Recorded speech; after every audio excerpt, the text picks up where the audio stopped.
Вы только полюбуйтесь, какая у нас красота. Конечно же, прям чувствуется осень, кое-где листочки даже желтеют.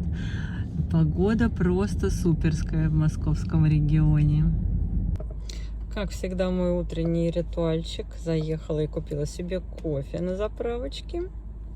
Ну и с утра, конечно же, можно себе позволить конфетку. Кофе без конфетки я пить не могу, поэтому у меня вот такой вот Моцарт.